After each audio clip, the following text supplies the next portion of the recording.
Welcome back. Gujarat में मौसम ने ऐसा यू टर्न लिया कि कई जिलों में सैलाब के हालात पैदा हो गए हैं। मूसलाधार बारिश का सबसे भयानक असर जामनगर और राजकोट में देखने को मिल रहा है। यहाँ आई प्रचंड बाढ़ ने सैकड़ों परिवारों को सुरक्षित ठिकानों की तलाश में जाने पर मजबूर कर दिया है, जबकि इसी बाढ़ की वजह से अलग अलग इलाकों से लगातार डराने वाली तस्वीरें सामने आ रही हैं।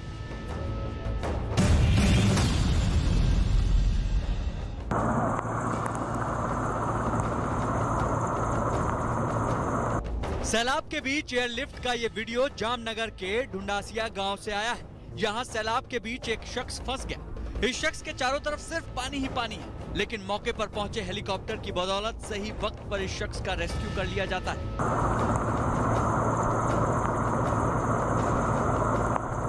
जामनगर में सैलाब ने एक झटके में क्या हालात पैदा कर दिए, इसकी बानगी ये तस्वीरें हैं।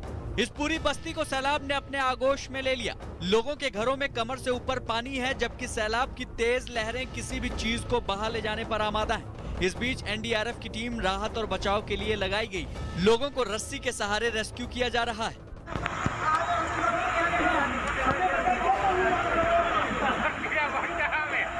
तेरह टीम हमारा डिप्लॉयड हो चुका है।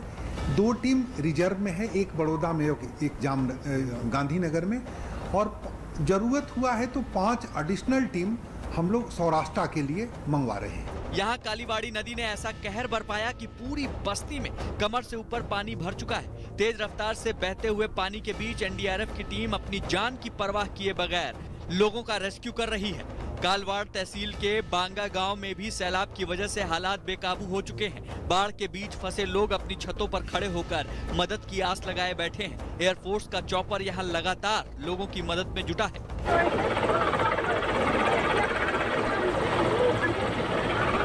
यहां आए सैलाब की वजह से 4 गांव पूरी तरह पानी में समा चुके हैं। कई जगहों पर तो लोगों के कंधे तक पानी पहुंच चुका है, जिसकी वजह से लोगों की दुश्वारियां बहुत ज्यादा बढ़ गई हैं। प्रकार से बात की जाए, ये जो पानी का सैलाब है उसमें खड़ा रहना भी मुश्किल है। उसको लेकर ही हम आपको ये पूरी सहाय, मेरे कैमरामैन से मैं गुजारिश करता हूँ, जिस प्रकार की तस्वीरें वो आपको दिखाया, जिस प्रकार से दूसरी ओर देखा गया कि पूरा एक घर है, वो घर भी डूब गया है। गांव में कई ऐसी परिस्थिति है, ललोय है, बांगा है, और खास करके दूसरे भी ऐसे इलाके जहाँ हाल जो परिस्थिति है वो बेकाबू है। खास करके नए जो मुख्यमंत्री आए हुए हैं, मुख्यमंत्री भूपेंद्र पटेल, उन्होंने भी यहाँ के कलेक्टर से बात की और खास करके लोगों को एयरलिफ्ट करने की, सहायता भी करने की बात की जा रही है। अलियाबाड़ा में भी हालात कमोबेश वैसे ही हैं जैसे जामनगर के दूसरे इलाकों में। यहाँ भी सैलाब की रोंगटे खड़े कर देने वाली तस्वीरों के बीच लोगों का रेस्क्यू किया जा रहा है। घरों में घुसे पानी की वजह से लोगों का बेशकीमती सामान बर्बाद हो चुका है। बहुत ज्यादा बारिश हुई, बिल्कुल क्लाउड बस्ट जैसी परिस्थिति का निर्माण हुआ, और हमारा जो जामनगर तहसील है, जामनगर तालुका, कालावड़ तालुका, जामजोधपुर, लालपुर, इन सभी एरिया में जितने हमारे जल के स्रोत हैं, जैसे डैम है, नदियां हैं, नाले हैं, ये सारे ज्यादा ही पानी होने से बहने लगे हैं। बहुत पानी बहने लगा है वहाँ पे। राजकोट से आई इन तस्वीरों को भी देख लीजिए। प्रचंड बारिश के बीच सड़कों पर सैलाब उमड़ आया है, जिसकी वजह से भारी भरकम गाड़ियां भी तिनके की तरह बही जा रही हैं। लोग चेन बनाकर इन गाड़ियों को रोकने की कोशिश भी कर रहे हैं, लेकिन पानी की रफ्तार के आगे किसी की एक नहीं चल रही है। अब रोंगटे खड़े कर देने वाली इस तस्वीर को भी देखिए। पानी के तेज बहाव में एक भारी भरकम एक्सयूवी बही जा रही है। बताया जा रहा है कि कार सवार लोगों ने इस तेज रफ्तार पानी को पार करने की कोशिश की थी, लेकिन कुदरत की ताकत के आगे मशीनी ताकत ने जवाब दे दिया और ये गाड़ी पानी में बह गई। जानकारी के मुताबिक कार में सवार एक शख्स को बचा लिया गया है, जबकि बाकियों का कोई पता नहीं चल पाया है। गुजरात पर ये कुदरती आफत उस वक्त टूटी है जब कुछ ही घंटों पहले राज्य के नए सीएम भूपेंद्र पटेल की ताजपोशी हुई है। यही वजह है कि मुख्यमंत्री आवास संभालते ही सीएम ने प्रशासनिक स्तर पर किसी भी तरह की लापरवाही न बरतने के निर्देश दिए हैं। साथ ही प्रशासन से इस बात की भी अपील की है कि जल्द से जल्द सैलाब में फंसे लोगों तक राहत पहुंचाई जाए। मुंबई के साकीनाका में महिला के रेप के मामले में सियासत तेज हो गई है। सरकार की विरोधी पार्टियां सरकार पर रेप के मामलों पर लगाम लगाने में नाकाम उन्हें बता रही हैं, तो वहीं शिवसेना ने आरोपी का यूपी कनेक्शन बताकर पूरे मामले में नया सियासी भूचाल ला दिया है। शिवसेना ने अपने मुखपत्र सामना में रेप केस में यूपी का नाम लिया, तो बीजेपी समेत यूपी की सियासी पार्टियों ने शिवसेना पर पलटवार शुरू कर दिया। मुंबई के साकीनाका रेप केस में हो रही सियासत में नया एंगल। उस वक्त उठ खड़ा हुआ जब शिवसेना के मुखपत्र सामना में आरोपी का न सिर्फ यूपी कनेक्शन बता दिया गया, बल्कि बलात्कार के अपराध को जौनपुर पैटर्न कह दिया गया। साकीनाका प्रकरण की जांच गहराई में जाकर करें तो मुंबई में जौनपुर पैटर्न ने कितनी गंदगी कर रखी है ये पता चल जाएगा। बलात्कार करने वाला नराधम उत्तर प्रदेश के जौनपुर का कोई मोहन चौहान है। उस नराधम को पुलिस ने गिरफ्तार कर लिया है और उसके खिलाफ फास्ट ट्रैक कोर्ट में मामला चलाकर उसे जल्द से जल्द फांसी पर लटकाया जाएगा। यही नहीं, सामना में महाराष्ट्र के कानून व्यवस्था की तुलना यूपी की कानून व्यवस्था से कर दी गई। और तो और शिवसेना ने महिला आयोग पर भी सवाल खड़े कर दिए। उत्तर प्रदेश के हाथरस में उस लड़की से बलात्कार करके मार डालने वालों को सत्ताधारियों का प्रश्रय था। आरोपियों को गिरफ्तार करने में आनाकानी की जा रही थी। उस पीड़ित लड़की का शव सरकार ने जल्दबाजी में जलाकर सबूत ही नष्ट कर दिया और उसके परिजनों तक किसी को पहुंचने नहीं दिया जा रहा था। हाथरस प्रकरण में बलात्कार हुआ ही नहीं, ऐसा योगी की सरकार कह रही थी, जो कि आखिरकार झूठ साबित हुआ। राष्ट्रीय महिला आयोग की टीम साकीनाका प्रकरण में जिस तत्परता से मुंबई पहुंची, वो तत्परता उसने हाथरस प्रकरण में नहीं दिखाई थी। जो हमारा इन्वेस्टिगेशन और आरोपी का कन्फेशन है, उसके हिसाब से ये इनकी कोई पहली मुलाकात नहीं थी। इसके पहले 4-5 बार वो मिल चुके हैं और इनका कुछ लेन देन था और उसके ऊपर इनका कुछ झगड़ा हो गया और उसी वक्त ये इंसिडेंट हुआ। मुंबई के साकीनाका में हुए रेप मामले ने दिल्ली के निर्भया कांड की यादें ताजा कर दी। यही वजह है कि विपक्ष को सरकार के ऊपर आरोप करने का मौका मिल गया। सरकार के बचाव में उतरी शिवसेना ने अपने मुखपत्र सामना के जरिए यूपी के ऊपर आरोपों की झड़ी लगा दी। रेप केस में पहले से हो रही सियासत में कहीं न कहीं शिवसेना के इस तरीके के बयान ने और सियासी घमासान तेज कर दिया और सरकार के ऊपर यूपी में सियासत करने वाली पार्टियां और महाराष्ट्र में विपक्षी पार्टियों द्वारा घेरने का मौका मिल गया। रेप केस पर शुरू हुए सियासी घमासान में शिवसेना ने बीजेपी शासित प्रदेश यूपी पर हमला किया तो इससे नाराज बीजेपी महाराष्ट्र उत्तर भारतीय मोर्चा के अध्यक्ष संजय पांडे ने संजय राउत के सामने सवालों की झड़ी लगा दी। अपराधी बलात्कारियों का कोई जात धर्म प्रांत नहीं होता, वो सिर्फ अपराधी होता है। संजय राउत जैसे बीमार मानसिकता के लोग पुरोगामी महाराष्ट्र की प्रतिमा को कलंकित करने का काम कर रहे हैं। मैं आपके माध्यम से मांग करता हूं कि पूरे उत्तर भारतीय समाज से संजय राउत जी ने माफी मांगनी चाहिए। साकीनाका में जो घटना हुई वो मुंबई के लिए, महाराष्ट्र के लिए शर्मनाक बात है और एकंदर महाराष्ट्र में लॉ एंड ऑर्डर का क्या स्थिति है यह इस घटना से विदित होता है। इसी तरह की घटना न घटे इसलिए एक्शन प्लान तुरंत राज्य सरकार ने लोगों के सामने लाना चाहिए। उधर सामना के जरिए यूपी पर छोड़े गए सियासी तीर पर एसपी भी हमलावर हो गए। उन्होंने इस पूरे बवाल को यूपी को बदनाम करने की साजिश करार दिया। सामना में जो शिवसेना कह रही है, आप किसी व्यक्ति को कह सकते हैं, किसी दल को कह सकते हैं, लेकिन समूचे उत्तर प्रदेश को बदनाम करने की साजिश न करें। हाँ, ये हो सकता है, हम सब लोग मानते हैं कि जो इस तरीके की दरिंदगी करते हैं, न उनकी कोई जाति होती है, न मजहब होता है, न क्षेत्र होता है। ऐसे दरिंदों को सिर्फ और सिर्फ फांसी होनी चाहिए। सिर्फ राजनीति करना हर चीज़ में बिल्कुल ठीक नहीं है। अरे उत्तर प्रदेश वो जगह है जहाँ देवी देवताओं का जन्म हुआ, जहाँ गंगा जमुना बहती है, जहाँ मथुरा, काशी और अयोध्या है। उस सरजमीन को आप इस तरह बदनाम करते हो। मैं आपसे पूछूं कि देखिए, रेपिस्ट होता है, क्रिमिनल होता है। रेपिस्ट जो भी है उनको कोई जमानत मिलना नहीं चाहिए। एक बार उसको पकड़ा जाए और उसको सीधे के सीधे जैसे प्रूफ होता है उसको फांसी के फंदे पर चढ़ाया जाए। शिवसेना के यूपी पर दिए बयान से उठे सियासी भूचाल को देखकर महाराष्ट्र सरकार ने इससे किनारा कर लिया। बलात्कार की घटना सामने आई, उसमें आरोपी को गिरफ्तार किया गया, चार्जशीट दाखिल की जाएगी और सरकार फास्ट ट्रैक में मुकदमा चला के शिक्षा मिले इसका प्रयास करेगी। किसी भी आरोपी को उसके जात, धर्म, भाषा, प्रांत के नाम से नहीं देखना चाहिए। गुनहगार गुनहगार होता है। गुनहगार की जात, धर्म, भाषा, प्रांत देखकर उंगली उठाना उचित नहीं है। निर्भया जैसे मामले के मुंबई में सामने आने के बाद मुख्यमंत्री उद्धव ठाकरे ने राष्ट्रीय अनुसूचित जाति आयोग और गृह विभाग के अधिकारियों के साथ बैठक कर मामले में गंभीरता से कार्रवाई करने के निर्देश दिए। मुंबई में बलात्कार के इस मामले में राज्य में महिलाओं की सुरक्षा पर सवाल उठा दिए। यही वजह है कि सामना में मुंबई पूरी दुनिया में महिलाओं के लिए सबसे सुरक्षित शहर बताया गया है। लेकिन जिस तरह से सामना में मुंबई में हुए बलात्कार का यूपी कनेक्शन जोड़ा गया, उसने एक बार फिर महाराष्ट्र में उत्तर भारतीय के मुद्दे को हवा दे दी है। उत्तर प्रदेश में जैसे जैसे चुनाव का मौसम नजदीक आ रहा है, सियासत की बिसात पर बहुत तेजी से चालें चली जा रही हैं। चुनाव के मैदान में अपनी अपनी किस्मत आजमाने उतरने वाली तमाम पार्टियों ने अपने मोर्चे को लगातार बढ़ाना शुरू कर दिया है और इन सब के बीच अटकलों का बाजार भी बहुत तेजी से लगने लगा है। ऐसी अटकलों के बीच कांग्रेस के खेमे से जो खबर आई है, उससे यूपी कांग्रेस में नए नेतृत्व की उम्मीद जग गई है। कयास लगाए जा रहे हैं कि प्रियंका गांधी उत्तर प्रदेश में कांग्रेस का चेहरा बनेंगी और वो चुनावी दंगल में भी उतर सकती हैं।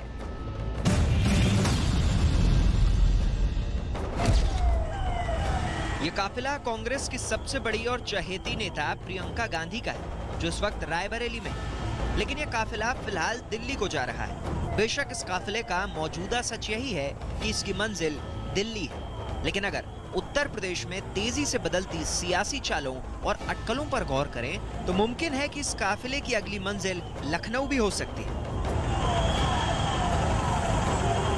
ऐसा इसलिए क्योंकि कांग्रेस के खेमे से जो खबर निकलकर दबी जुबान में सामने आई है, उसने कांग्रेसियों में जोश का नया इंजेक्शन लगा दिया है। अगले साल उत्तर प्रदेश में होने वाले विधानसभा चुनाव के लिए कांग्रेस ने अपनी तैयारी तेज कर दी है। महासचिव प्रियंका गांधी अक्सर उत्तर प्रदेश के दौरे कर रही हैं। प्रियंका गांधी के अक्सर दौरों और सलमान खुर्शीद के बयान के बाद इन अटकलों को हवा मिल गई कि प्रियंका गांधी कांग्रेस की तरफ से मुख्यमंत्री पद का चेहरा हो सकती हैं। अब यह खबर कांग्रेस के कार्यकर्ताओं के लिए किसी संजीवनी से कम नहीं, क्योंकि पिछले कई चुनाव से वो मायूसी और निराशा में डूबे हुए थे। प्रियंका गांधी लगातार उत्तर प्रदेश का दौरा कर रही हैं और इस वक्त अपनी मां और पार्टी की अंतरिम अध्यक्ष सोनिया गांधी के लोकसभा क्षेत्र रायबरेली में। मगर पिछले कुछ दिनों से प्रियंका गांधी के रायबरेली सीट से चुनाव लड़ने की मांग बढ़ने लगी है। हम इस लड़ाई में उतरे हैं और इस चुनाव का सामना कर रहे हैं एक चेहरा लेकर, जो चेहरा माननीय प्रियंका गांधी का है। वो दिन रात काम कर रही हैं कि हम चुनाव में सफल हों और सशक्त रूप से चुनाव लड़ें। वही हमारा चेहरा है। उसके आगे मुख्यमंत्री का चेहरा या किसी और मंत्री का चेहरा, उस पर उचित समय पर वो घोषणा करना चाहेंगी तो वो घोषणा करेंगे। उत्तर प्रदेश में कांग्रेस की हालत बहुत अच्छी नहीं है और पिछले कई चुनाव से कांग्रेस पार्टी कामयाबी से कोसों दूर खड़ी नजर आई। हालांकि इस दौरान उसने कई हथकंडों को भी आजमाया। पिछले साल कांग्रेस ने समाजवादी पार्टी के साथ मिलकर चुनाव लड़ने का ऐलान किया था, लेकिन चुनाव में कांग्रेस का क्या हाल रहा, ये बात किसी से छुपी नहीं है। जाहिर है कांग्रेस के विरोधियों को इस आधार पर कांग्रेस पर निशाना साधने का मौका भी मिल गया। आजादी के बाद से जब से कांग्रेस ने काम किया है सत्ता के रूप में या विपक्ष के रूप में, नेहरू जी के बाद में आदरणीय इंदिरा जी, आदरणीय राजीव गांधी, उसके बाद आदरणीय सोनिया गांधी जी के बाद में राहुल गांधी के बाद में प्रियंका गांधी के बाद कोई और गांधी परिवार के अलावा किसी ने क्या कोई नेतृत्व किया है, ऐसा तो सुनाई में पड़ा नहीं। आखिर बयान क्यों देना पड़ा? क्या लगा कि गांधी परिवार नेतृत्व नहीं करने वाला है? इस प्रकार की चर्चाएं उनके वहां रही होंगी, इसलिए ये स्पष्टीकरण उनको देना पड़ रहा है कि वो गांधी परिवार नेतृत्व करेगा। गौर करने वाली बात यह है कि खुद को अमेठी और रायबरेली तक सीमित रखने वाली प्रियंका गांधी ने पिछले कुछ चुनावों में न सिर्फ उत्तर प्रदेश बल्कि देश के तमाम हिस्सों में कांग्रेस के लिए प्रचार किया है। कई नेता और कार्यकर्ता प्रियंका गांधी के स्टाइल में इंदिरा गांधी की छवि देखते हैं, लेकिन अब तक प्रियंका गांधी ने कोई चुनाव नहीं लड़ा है। चुनाव लड़ने और पार्टी के लिए प्रचार करने दोनों में जमीन आसमान का फर्क है। तो बड़ा सवाल यह है कि क्या इस बार कांग्रेस अपने तुरूप के इक्के को उत्तर प्रदेश में आजमाएगी? पार्टी कार्यकर्ताओं के साथ बातचीत करने के बाद प्रियंका गांधी ने कथित तौर पर उनसे कहा कि कांग्रेस पार्टी अपने उम्मीदवारों की घोषणा पहले ही कर देगी और यही सब बात करने के लिए प्रियंका रायबरेली के दौरे पर थी। बहरहाल अगर प्रियंका के चुनाव मैदान में उतरने की अटकल सही साबित होती है तो इतना तो तय हो जाता है कि उत्तर प्रदेश का चुनाव और मुकाबला बेहद दिलचस्प हो जाएगा। उत्तर प्रदेश की सियासत में 2017 के बाद से ही प्रियंका गांधी सक्रिय हैं। 2017 में विधानसभा चुनाव के बाद से ही उत्तर प्रदेश की जिम्मेदारी प्रियंका गांधी ने अपने कंधों पर उठा रखी है और पिछले कुछ अरसे के दौरान कई मौकों पर वो कांग्रेस के लिए फ्रंट फुट पर आई हैं और उत्तर प्रदेश सरकार के खिलाफ खड़ी होती नजर आई हैं। ऐसे में प्रियंका पर लगा कांग्रेस का ये दाव वाकई काबिले तारीफ होगा। भूपेंद्र पटेल ने आज गुजरात के नए मुख्यमंत्री के रूप में शपथ ली। विजय रूपाणी के अचानक इस्तीफे के बाद भारतीय जनता पार्टी ने भूपेंद्र पटेल के नाम पर मुहर लगाई थी। अभी सिर्फ भूपेंद्र पटेल ने ही शपथ ली है। कैबिनेट में किसी तरह का बदलाव नहीं हुआ है। शपथ ग्रहण में गृह मंत्री अमित शाह समेत 5 राज्यों के मुख्यमंत्री मौजूद थे। भूपेंद्र भाई रजनीकांत पटेल ईश्वर ने नामे सौगंध लऊं छू के भूपेंद्र पटेल ने आज गुजरात के 17वें मुख्यमंत्री के रूप में शपथ ले ली। राज्यपाल आचार्य देवव्रत ने उन्हें गुजराती में शपथ दिलवाई। इस मौके पर राजभवन में हुए कार्यक्रम में केंद्रीय गृह मंत्री अमित शाह, मध्य प्रदेश के मुख्यमंत्री शिवराज सिंह चौहान, हरियाणा के मुख्यमंत्री मनोहर खट्टर, गोवा के मुख्यमंत्री प्रमोद सावंत और कर्नाटक के मुख्यमंत्री बसवराज बोम्मई समेत बीजेपी के कई नेता मौजूद थे। शपथ ग्रहण के बाद अमित शाह और दूसरे मुख्यमंत्रियों ने बुके देकर भूपेंद्र पटेल को बधाई दी। पूर्व मुख्यमंत्री विजय रूपाणी ने भी भूपेंद्र पटेल को बधाई दी और उम्मीद जताई कि प्रधानमंत्री मोदी के गुजरात मॉडल को पटेल और ऊंचाई तक ले जाएंगे। उनके नेतृत्व में पार्टी आगे बढ़ेगी और विकास भी गुजरात का जो प्रधानमंत्री मोदी जी ने शुरू किया है वो विकास यात्रा भी आगे बढ़ेगी। गुजरात रोल मॉडल बनेगा और आने वाले चुनाव भूपेंद्र पटेल जी के नेतृत्व में गुजरात में भारतीय जनता पार्टी की भव्य विजयी होगी। गुजरात की सियासी हलचल और रूपाणी के इस्तीफे की खबर सबसे पहले न्यूज 18 ने ही दी थी। नए मुख्यमंत्री के रूप में भूपेंद्र पटेल शपथ लेंगे, इसकी जानकारी भी न्यूज 18 ने ही सबसे पहले दर्शकों को दी थी और नई जिम्मेदारी मिलने से ठीक पहले भूपेंद्र पटेल ने सबसे पहले न्यूज 18 को ही बताया कि मुख्यमंत्री बनने के बाद उनकी प्राथमिकता क्या होगी। सब छोटे से छोटा आदमी हो, बड़े से बड़ा आदमी हो, किसी के लिए कोई नियम के तहत सबके लिए अच्छे से अच्छा काम हो, वो मेरी प्रायोरिटी रहेगी। आज मुख्यमंत्री पद की शपथ लेने के बाद भूपेंद्र पटेल मुख्यमंत्री ऑफिस पहुंचे और अपना कार्यभार संभाल लिया। मुख्यमंत्री दफ्तर में पहुंचने के बाद भूपेंद्र पटेल ने वहां पूजा भी की। बाद में वहां मौजूद कई अधिकारियों ने उन्हें गुलदस्ता देकर उनका स्वागत किया। भूपेंद्र पटेल पहली बार विधायक बने और विधानसभा चुनाव की बढ़ती आहट से पहले उन्हें मुख्यमंत्री बनने का मौका मिल गया। जाहिर है इसकी उम्मीद उन्होंने भी नहीं की होगी, क्योंकि अगले साल विधानसभा चुनाव होने जा रहे हैं और उस चुनाव में जनता की उम्मीदों पर खरा उतरने के साथ साथ पार्टी को बड़ी जीत दिलाने की चुनौती भी उनके सामने है। चूँकि गुजरात प्रधानमंत्री मोदी और केंद्रीय गृह मंत्री अमित शाह का भी गृह प्रदेश है, इसलिए इस जिम्मेदारी का एहसास नए मुख्यमंत्री को अच्छी तरह है। पीएम मोदी को भूपेंद्र पटेल की क्षमताओं पर पूरा भरोसा है और नए मुख्यमंत्री को बधाई देने के लिए उन्होंने जो ट्वीट किया उसमें भी इसकी झलक दिखी। प्रधानमंत्री ने लिखा, भूपेंद्र भाई को गुजरात के मुख्यमंत्री के रूप में शपथ लेने पर बधाई। मैं उन्हें कई सालों से जानता हूं और उनका अनुकरणीय काम देखा है। चाहे वो बीजेपी संगठन में हो या नागरिक प्रशासन और सामुदायिक सेवा में, वो निश्चित रूप से गुजरात के विकास पथ को समृद्ध करेंगे। राजभवन में भूपेंद्र पटेल के शपथ ग्रहण समारोह में उनका परिवार भी मौजूद रहा। भूपेंद्र पटेल के मुख्यमंत्री बनने के बाद उनके घर वाले बेहद खुश नजर आए। We all are very happy and we are feeling so proud at the moment, and as well as we know we will have a good result of this reaction. So we are so happy about our dad is at this post. मुख्यमंत्री पद की शपथ लेने से पहले भूपेंद्र पटेल घर में पूजा अर्चना के बाद थलतेज स्थित साईं बाबा के मंदिर और अडालज स्थित दादा भगवान मंदिर पहुंचे। इसके अलावा भूपेंद्र पटेल ने स्वामी नारायण मंदिर में भी पूजा अर्चना की। देवी देवताओं के दर पर मत्था टेकने के बाद भूपेंद्र पटेल नितिन पटेल से मिलने उनके घर गए। नितिन पटेल ने गुजरात के विकास के लिए मिलकर काम करने का भरोसा दिया। मुख्यमंत्री बनते ही भूपेंद्र पटेल ने कामकाज संभाल लिया। नए मुख्यमंत्री ने पहला ट्वीट जामनगर में बाढ़ प्रभावितों की मदद के लिए किया। भूपेंद्र पटेल ने 2017 में रिकॉर्ड 1,17,000 वोटों से जीत दर्ज की थी। पहली बार विधायक बने पटेल पर अब विधानसभा चुनाव में पार्टी की नैया पार कराने का दारोमदार है। और हम दर्शकों को बता दें कि प्रधानमंत्री नरेंद्र मोदी के जन्मदिन के मौके पर 16 सितंबर को रात 8 बजे डंके की चोट पर आपको दिखाएंगे पीएम की ऐसी अनकही दास्तां जो आपने पहले शायद ही कभी देखी या सुनी होगी। मोदी द अनटोल्ड स्टोरी, उसकी एक झलक देखिए।